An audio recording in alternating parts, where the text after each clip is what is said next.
It's such a pleasure for me to speak at this event. My name's Alison Solomon, and I am a storyteller and artist documenter. So I just wanted to talk to you about this project that I'm currently in partnership with Royal Crown Derby Museum in Derby, of course. It's called Collecting Home. This is one of our postcards, and at the top it says, "Collecting Home, we want your stories heard," and that's exactly the intention behind this project. Collecting Home is a project with Royal Crown Derby Museum and myself, and it's to celebrate and share and explore the collection of Royal Crown Derby within Derby's Black Caribbean communities and what these treasured items mean to those who collect them. It is supported by and funded by AIM, so Association of Independent Museum, and also the National Lottery Heritage Fund. And myself as storyteller and artist documenter, I'm working with a wonderful, very generous lady by the name of Museum Director Elizabeth Woolidge, to provide opportunities for the Black community in Derby to share their stories of Royal Crown Derby items they may have in their home. So I just wanted to go back in time a little bit and just share with you how this story, this project came into being. And it wouldn't have come into being if it wasn't for COVID. So COVID does bad things, but it was also inspired me to to look around my house and see items with new eyes. And because we were locked in for so long, it was really important to look and see what these items do for me. And I was at that time, obviously everybody was doing different things. People were searching, people were trying to reconnect with people were trying to go inside themselves and find out things about themselves. But for me, I was trying to reconnect with a time in my history as I was growing up, where the Black community was quite cohesive, very cohesive, in fact, and celebrated the fact that they were in Derby. Many of them coming over on the Windrush to Derby and settling in Derby and making Derby their home. And the item that kept coming up for me was Royal Crown Derby, because as a child I would often be taken there by my mum, and we would wander around and have a look at the items, and that really must have ingrained itself in my memory. So as lockdown was lifting, I decided to go to see what memories I could reconnect with. That big, I don't know if anybody's been to Royal Crown Derby on Osmondston Road, but the building is quite an impressive building. It's quite a beautiful building. It's quite an impressive building. So I walked through the doors, wandered around, and reconnected. I could feel myself reconnecting with memories of the past, good memories from the past, and memories of the Black community in Derby, having items and objects of porcelain in the precious front room. I don't know if anybody has any Black friends or Caribbean friends, but the front room for Caribbean the Caribbean community is quite a thing. Nobody really actually goes in the front room. It's a place for objects to live and luxury to kind of exhibit itself. So as I was wandering around, these memories came to light, and I started to chat to the lady on the front counter, not knowing that that person was the museum director. And so I was talking about how the Black community in Derby are and were amazing ambassadors for Royal Crown Derby items and products, and that many collect and have major collections of Royal Crown Derby within their homes. And this sparked an idea, and I suggested that maybe we should do a joint co-creation project, focusing on stories within the Caribbean community, trying to gather this data, these stories, this information, so that these stories could sit alongside the history and the stories that Royal Crown Derby Museum already have. And what was lovely was that Elizabeth was totally on board immediately, and so we decided to create this project over a number of months. And what this project does is that, I mean, Royal Crown Derby Museums has never really displayed items, people-owned collections alongside its own collections, and they have never really told stories beyond its own collections, especially about the Black community.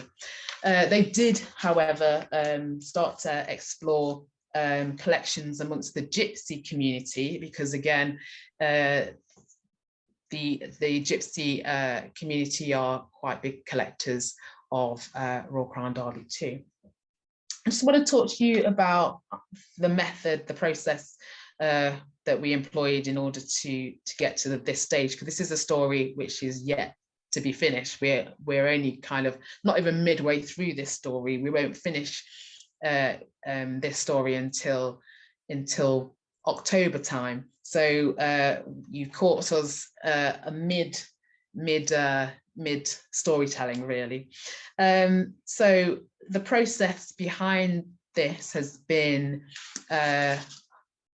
going into the community, into the Black community.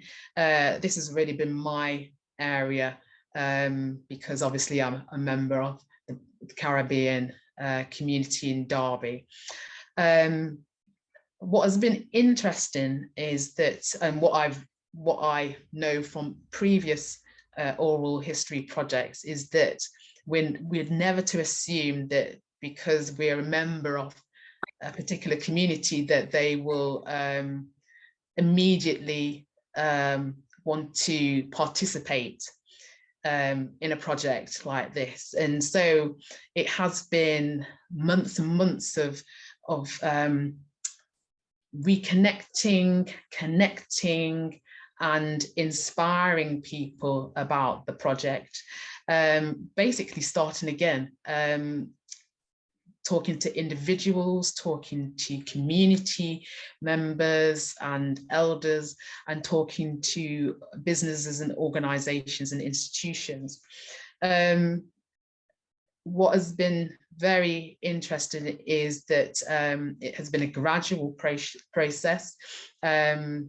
I have laid those foundations by making connections within the community about the project, and have seen weeks and months down the line that people have then decided to slowly and surely gravitate towards the project.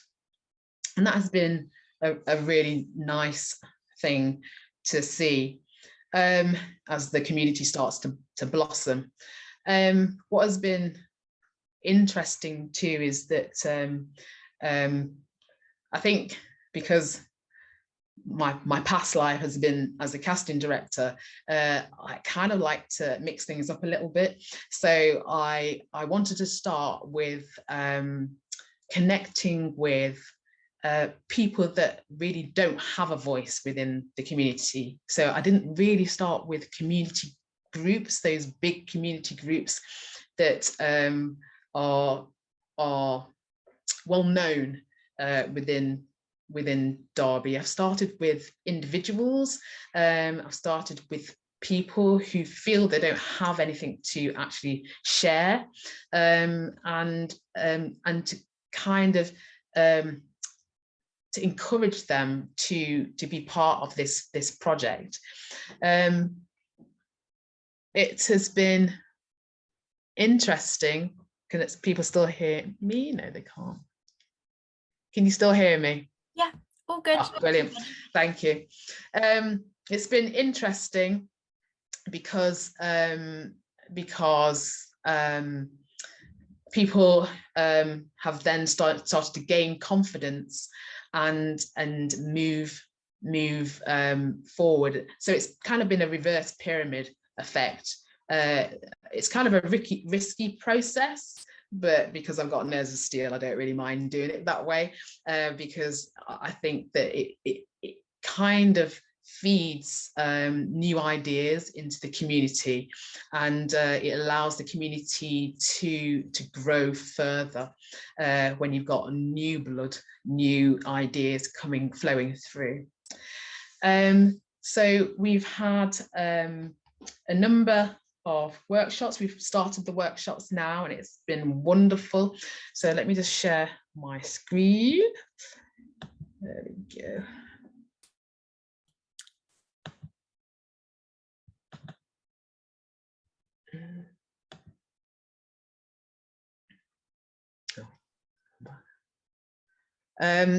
These are the two storytellers that we started the project off with. They actually did a recording for BBC. The BBC jumped on this project very, very quickly because they were very interested in the fact that we were looking at Royal Crown Derby items, and we were also looking at the Black community. They saw it as a very visual project, so they were very interested in it.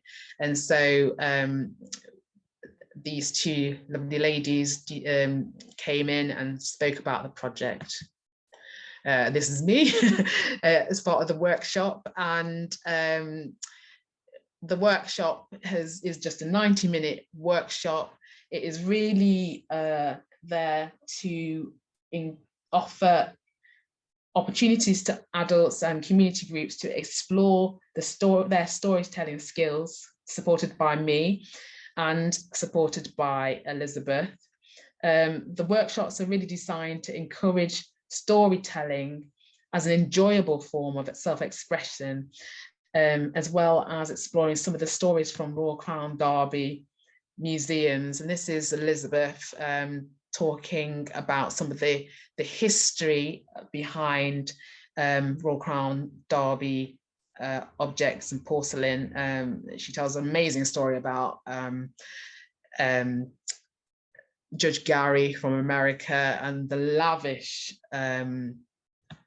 that's one of the items, the lavish tea set that she ordered back in time, and many other stories about wartime and the Titanic.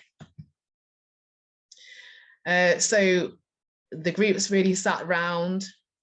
They brought items from their home in so that they could talk about them and share those items with the group. And what was lovely was that when they started to talk about the items, parts of history, you know, came out, very interesting discussions manifested themselves. People connected together. There was lots of joy, lots of laughter, lots of fun. There was reminiscence on a grand scale. And it was just really, really, really lovely to see. And as you can see, we were in Royal Crown Derby Museums in the actual location. So, I need to go back. Stop sharing. So we have had also a day, a VIP open day. Oops. I don't know. We've had a VIP open day, and we have had a number of people come around the museum just as a thank you for taking part in the storytelling workshop. And there will be many of these. So the next stage will be the legacy building and archive creation for the future, so that that, as I said earlier, Royal Crown Derby items and history will sit alongside public owned collections and history, and this hopefully will continue into the future. I'm going to leave it there because my screen's gone blacker, so I don't actually know whether you can still hear me or not, but I'm going to leave that there. So thank you very much.